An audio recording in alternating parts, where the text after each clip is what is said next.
Ang grupo natin para sa first game, Seb Sarmenta, Eric Reyes at saka si Mara Aquino ang pumapatrolya sa larong ito.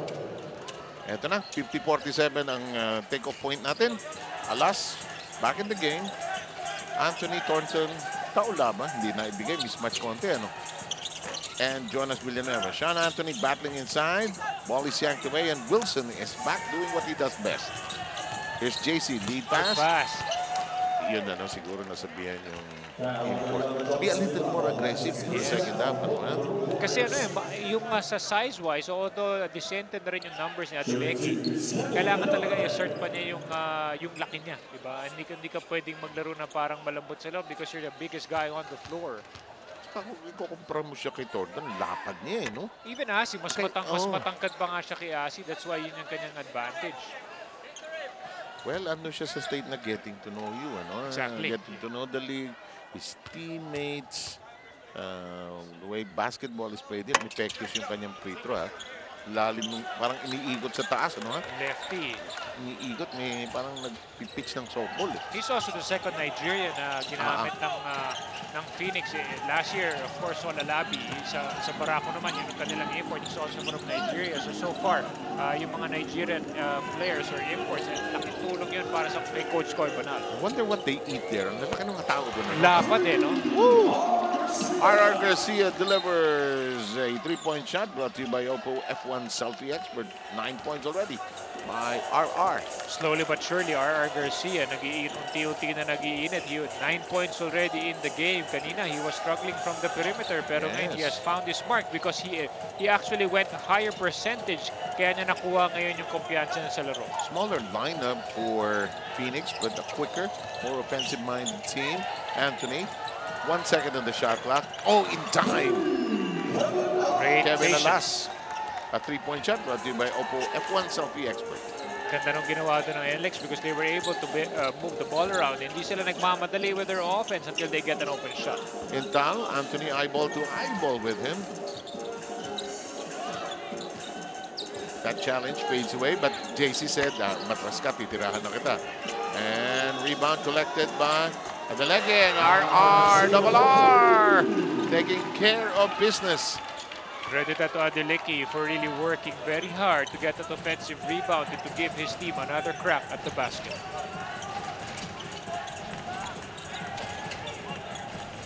Again, you're seeing for the first time the Phoenix Fuel Masters. Oh, short naman yun. Ayan, pabayaan mo nang tumalbog, sabi ni RR. He was challenged there by Adeleki. Yeah, sorry sir. Dito natin. Inside we go. Downstairs we go. Adeleki. Uli sa taas, pero ito counted to. You see the angle of his shot. He was deep under the basket. That's why his position was just way too deep. But buti na lang nagkaroon ng good break right here. When he turned, he was on the side already of the basket. That's why it's easy. It's harder to actually make a jump hook off that angle. Buti na lang nagkaroon ng goal-10 violation doon si Thornton. 9:25 ang remaining time dito sa ating third quarter. Alas. And rebound again for Wilson, who now has gathered 9 Nice off the board. pass. Ay, sayang. Jonas lobs it over to Alas. High to Taulaba. Enjoys the mismatch. Yung nagkaroon ng break doon ng NLEX because nahuli sa babaan si Adeleki after he missed his fast break attack. 58-52. Lamang ng 6 ang Phoenix. 8:50 ang remaining time natin. Tres kung papasok. Yes! Tatlong 3-point shot na yun, Seb, dito sa third quarter alone ni R.R. Garcia. 15 puntos na ang kanyang kontribusyon. Jonas nasundot sa likod. Kay Intal. Kay Lanetes. Sa trailer, Adeleki. Sumayaw. May foul. Hinayang doon si Sean Anthony. Sa expression niya pagkatapos yung lumayo doon sa play. First foul ni Sean Anthony. Silipin natin. Ito, takbuhan to. Off to the races to. Bay, kulang ng kaibigan, nakakampi. Feeling niya bola. Feeling niya bola doon sa ilalim. Well, from that angle, it looked like it was clean. From that angle. Kamo naman lahat ng player, syempre sasabihin nila, bola.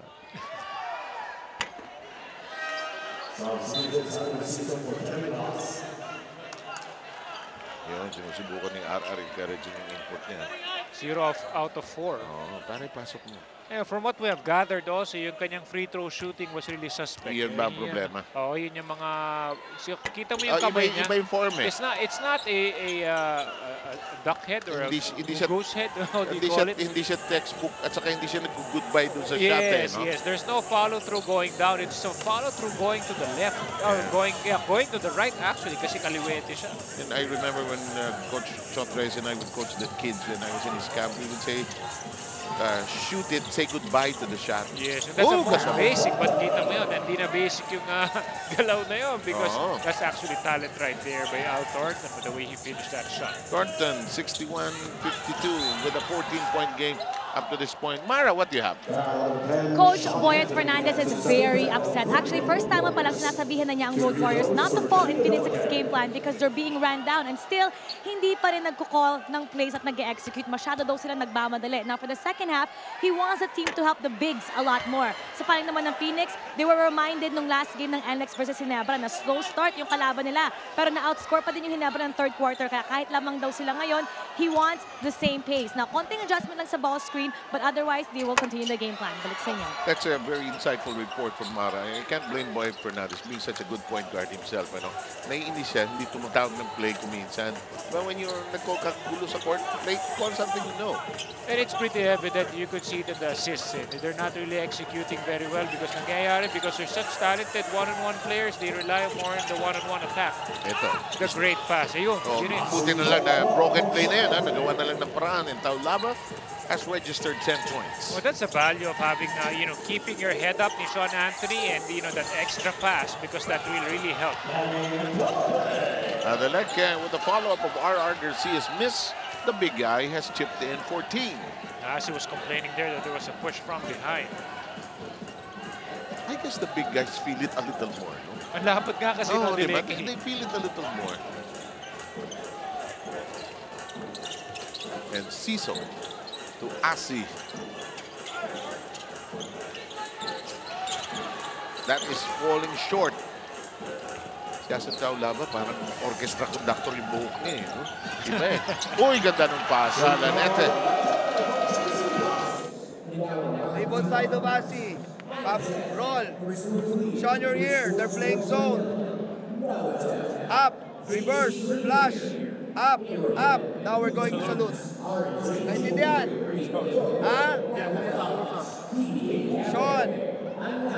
Al. Asi. Jonas.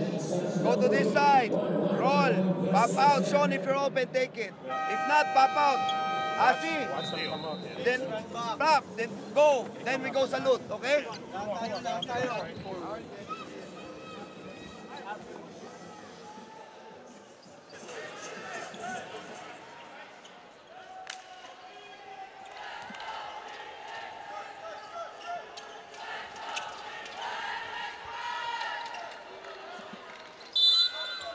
Muling nagbabalik ang inyong Oppo PBA Commissioner's Cup. Nag-uulat kami mula sa Smart Araneta Coliseum. First game pala sa PBA Wednesday. Mamaya, rain or shine. Laban sa Meralco.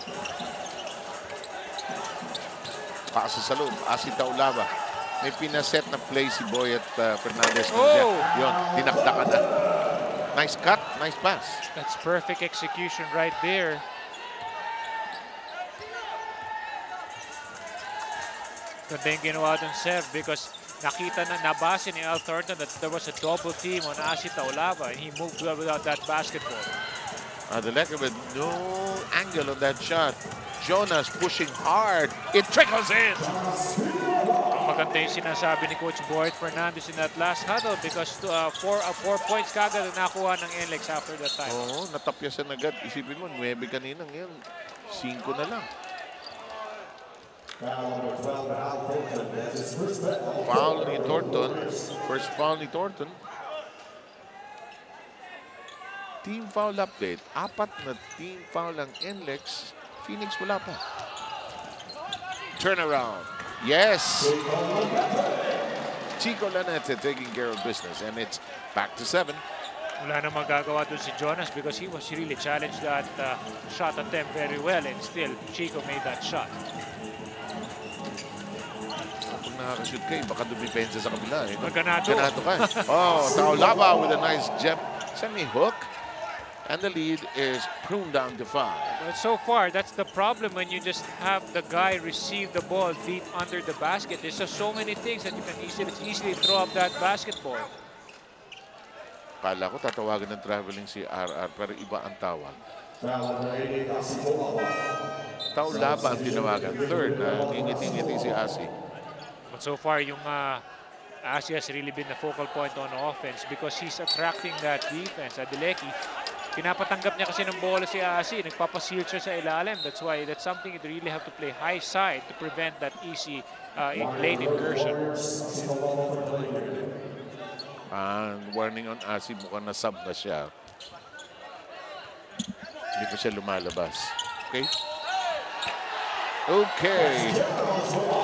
R.R. Garcia with a scintillating performance up to this moment.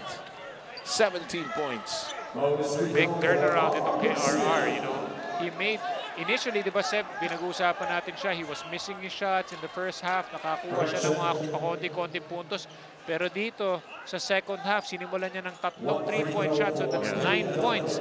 Plus itong magandang layup niya.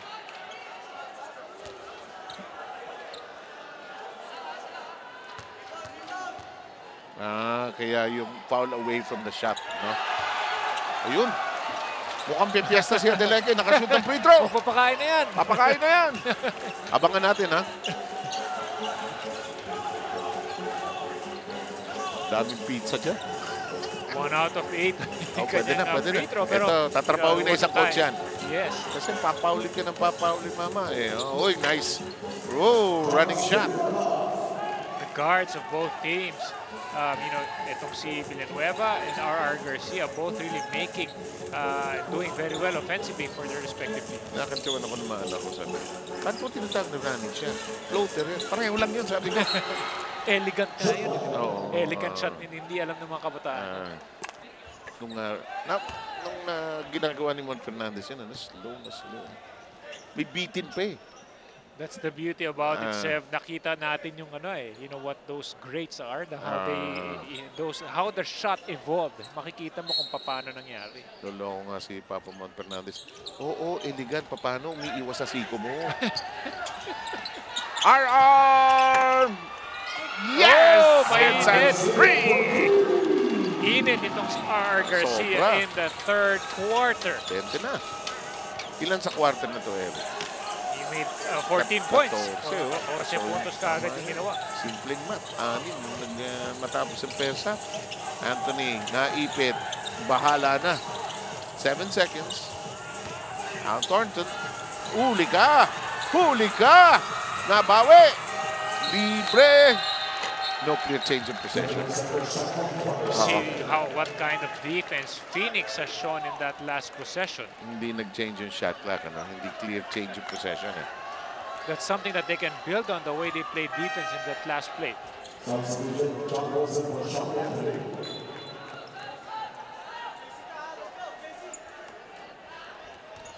What's lacking for Phoenix, for NLEX 7 is yung outside shooting. Right now, nakikita natin nakasag lang parati ang Phoenix sa ilalim. Kaya karamihan ng mga tira ng NLEX hindi nga nila makuha from the outside. They're trying to bring in, they brought in John Wilson baka sakaling. Yes, that's the reason why ginamit siya ni Coach Boyan. JC Intal using those long arms, nothing. And William Wilson cleans it up. 4 points. But a fistful of rebounds for Wilson.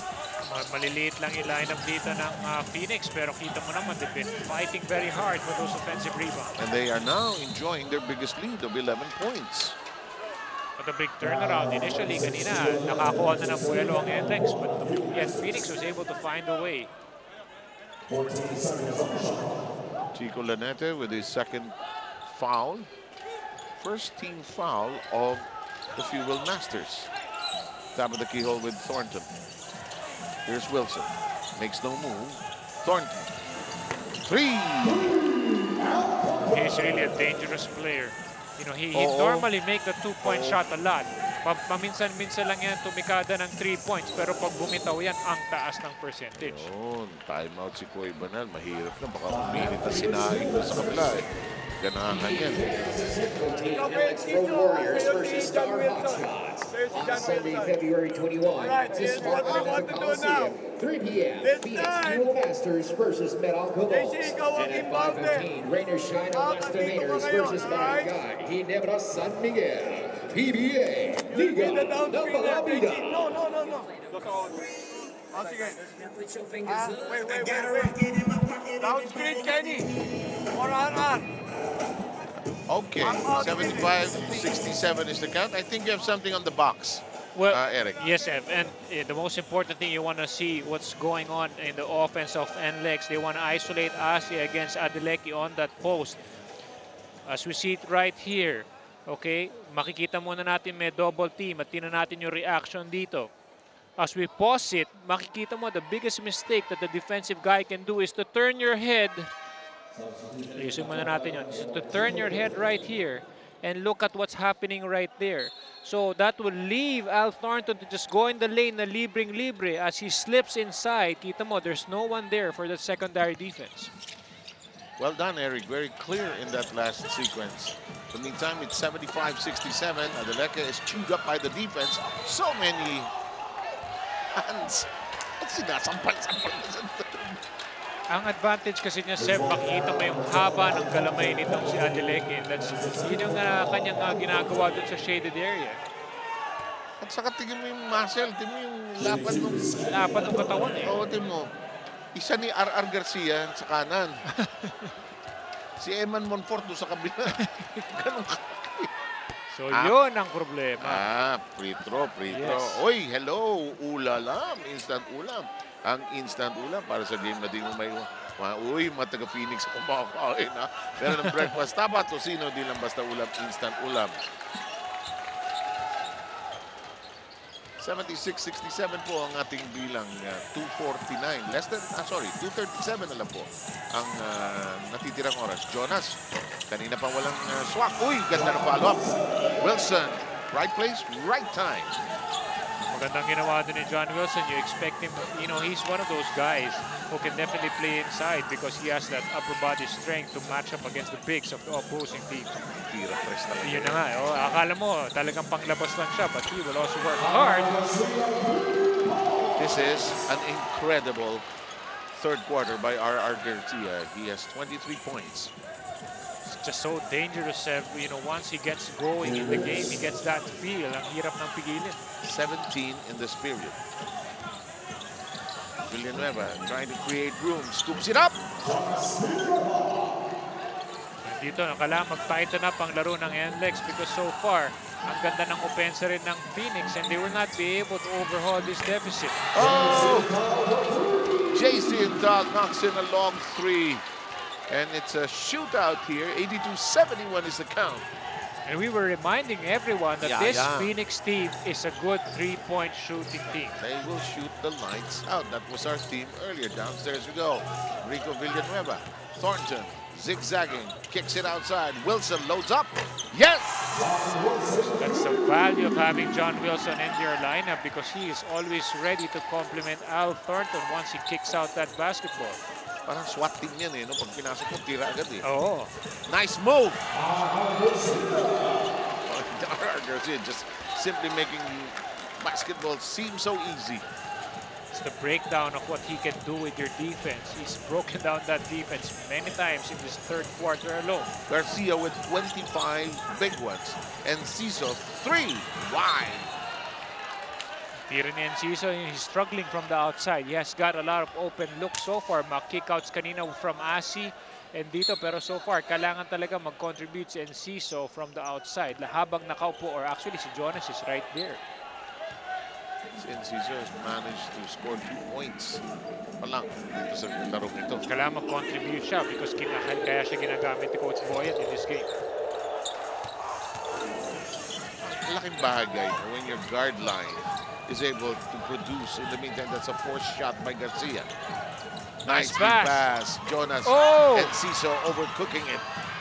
In the meantime, it's on the ground as the imports battle. Tapos yun, yung mga imports, sila pa talaga yung nakikipag-ano dun eh. No? They're the ones really fighting for that loose ball.